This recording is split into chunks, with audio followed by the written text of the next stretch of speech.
I think FUM tries really hard to respond to the working of the Holy Spirit. And I think the Holy Spirit was involved with Sadie Vernon, who was a Belizean Quaker, who started this school. And she started the school near the end of her career. And she didn't want it to end when her career did. So she got FUM involved very early in the life of the school. And that is why FUM went to Belize, because we were responding to a call from Sadie Vernon. That was 25 years ago.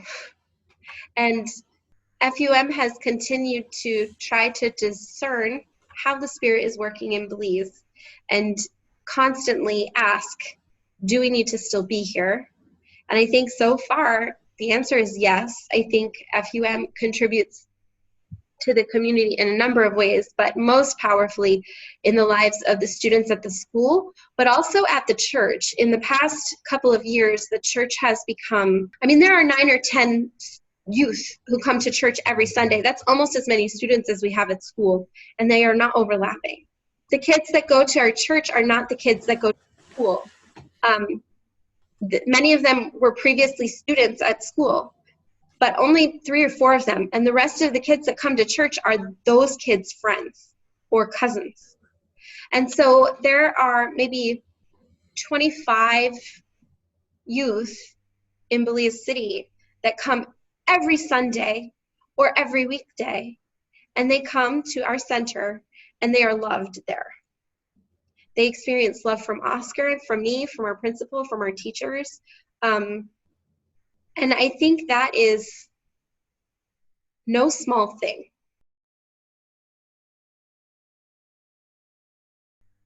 So Belize participates in something called social promotion, which means that you go through school and every grade you finish, you're promoted to the next grade, whether you have succeeded in engaging with the course material or not.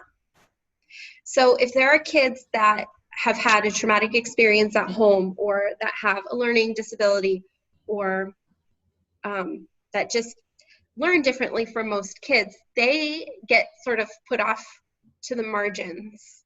They get moved from grade to grade without ever learning the material for that grade.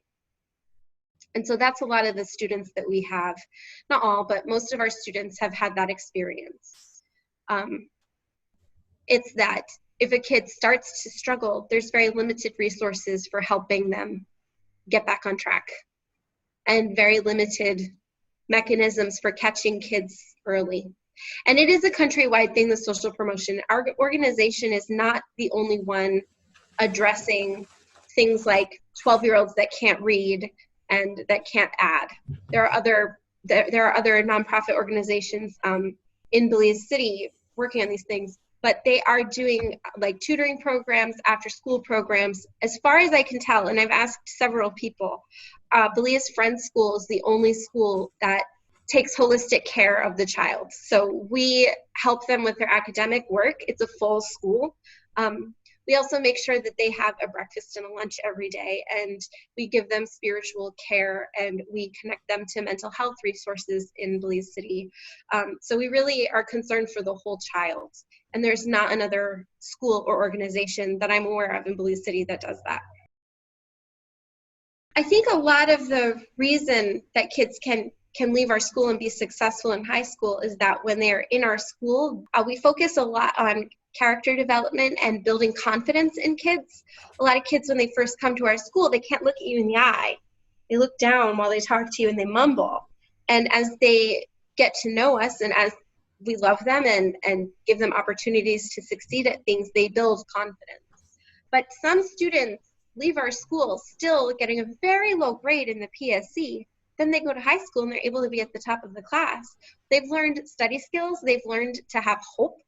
They've learned where they can find resources in their community to help them in their classes. So there's a lot of skill building that isn't necessarily academic that helps kids be able to succeed in high school.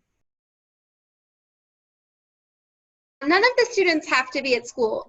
Most of them are 15 or older. Some are younger, but most are. And in Belize, the Ministry of Education cannot enforce attendance after kids turn 15. There's no truancy officers for them or anything.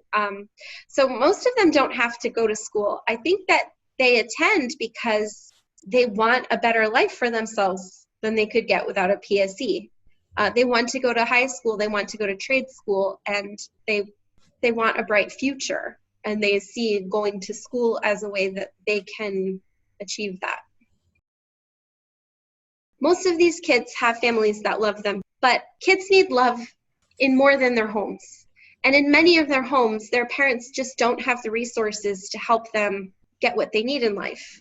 And so we are part of helping these kids find deeper resources in the community that they can access to take care of their moms when they're old.